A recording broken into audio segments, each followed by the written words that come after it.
Yang lebih membuat saya penasaran, siapa sih yang ditugaskan mencari pemain-pemain asing oleh PSM Makassar, sehingga kalau merekrut pemain-pemain asing, PSM Makassar selalu sukses dalam merekrut pemain-pemain asing. Tapi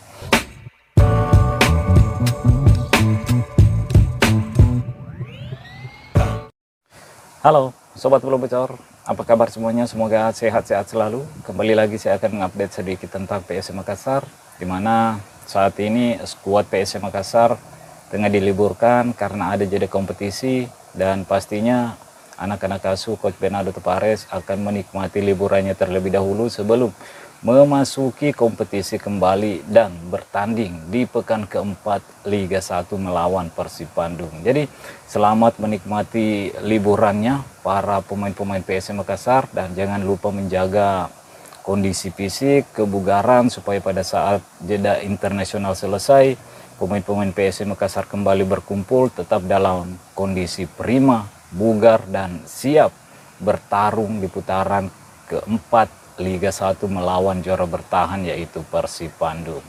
Nah, kita kan udah melihat 3 pertandingan yang udah dilakoni PSM Makassar di Liga 1 dan 1 pertandingan yang dilakoni oleh PSM Makassar di Asian Club Championship.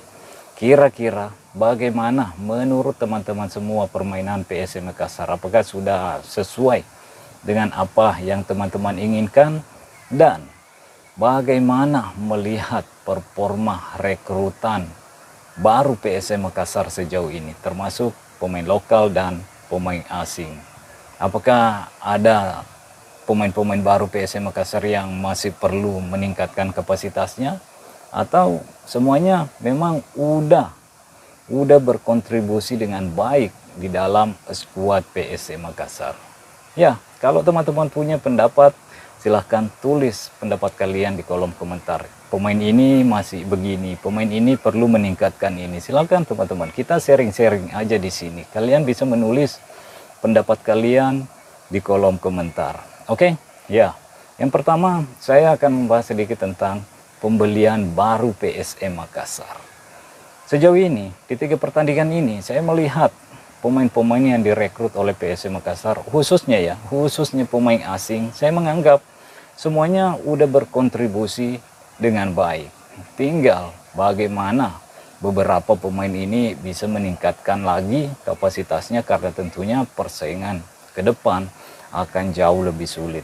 Kita menghitung tentunya ada 6 pemain asing yang direkrut oleh PSM Makassar, karena hanya ada 2 pemain asing yang dipertahankan oleh PSM Makassar, yaitu Adilson Silva dan Yuram Fernandes. Jadi ada 6 pemain asing, dan sejauh ini sudah berkontribusi dengan baik kalau menurut saya. Khususnya Nermin Haljaita, striker baru yang direkrut oleh PSM Makassar berpaspor Slovenia ini, udah mencetakkan 4 gol sejauh ini dan memuncaki top skor sementara Liga 1. Dimana di awal-awal kedatangannya ketika bermain di turnamen pramusim, Nermin Haljaita ya bisa dibilang dianggap enteng lah. Ini pemain kayaknya bukan pemain yang diinginkan oleh PSM Makassar. Tidak mencetak gol di laga pramusim juga, bahkan dia mencetak gol ke gawangnya sendiri, alias bunuh diri teman-teman. Disitulah Nermin Haljaita diremehkan dan dianggap pemain ini mungkin akan menjadi pembelian gagal dari PSM Makassar sejauh ini. Tapi nyatanya Nermin Haljaita mampu membalikkan keadaan pada saat Liga 1 dimulai. Melawan Persis Solo, Nermin Haljaita mampu mencetakkan gol. Melawan BS Biak, Nermin Haljaita kembali mencetakkan gol. Melawan Dewa United, Nermin Haljaita kembali mencetakkan gol. Dan sejauh ini Nermin Haljaita udah mencetakkan 4 gol. Dan saya anggap kinerja dari Nermin Haljaita sampai pekan ketiga ini cukup bagus, cukup mengesankan. Dan tentunya teman-teman juga berharap Nermin Haljaita terus melanjutkan tren positifnya, terus menambah pundi-pundi golnya di Liga 1 musim ini teman-teman. Yang kedua, kita berbicara tentang Tito Okello, salah satu rekrutan baru PSM Makassar juga ini. Saya sebenarnya pernah membahas tentang Tito Okello sedikit teman-teman, bahwa Tito Okello ini menurut saya pada saat itu akan menjadi pemain yang akan berkontribusi banyak terhadap PSM Makassar. Tapi setelah melihat pertandingan yang ia lakoni bersama PSM Makassar, Tito Okello belum mencetakkan 1 gol pun di Liga 1 teman-teman. Padahal statusnya dia adalah pemain depan, penyerang teman-teman, tapi tidak mendapatkan gol di 3 pertandingannya. Apakah permainan Tito Okello tidak sesuai harapan?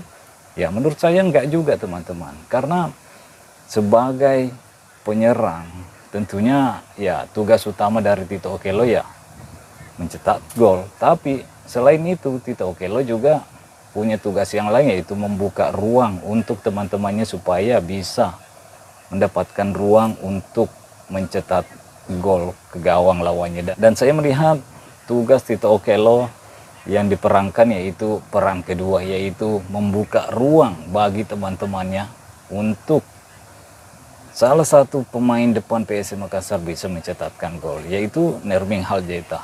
Kalau tidak salah udah 2 kali Tito Okello bersama Nerming Haljaita berpasangan, dan di pertandingan ketiga Tito Okello masuk pada babak kedua ya teman-teman ya, kalau tidak salah. Kalau saya salah silahkan koreksi teman-teman. Tapi menurut saya Nerming Haljaita, Tito Okello ya masing-masing sudah memerankan perannya dengan baik. Cuman Tito Okello agak sedikit tenggelam karena belum mendapatkan golnya di Liga 1 sejauh ini. Tapi saya yakin gol itu akan datang di pertandingan-pertandingan berikutnya. Tinggal menunggu waktu aja.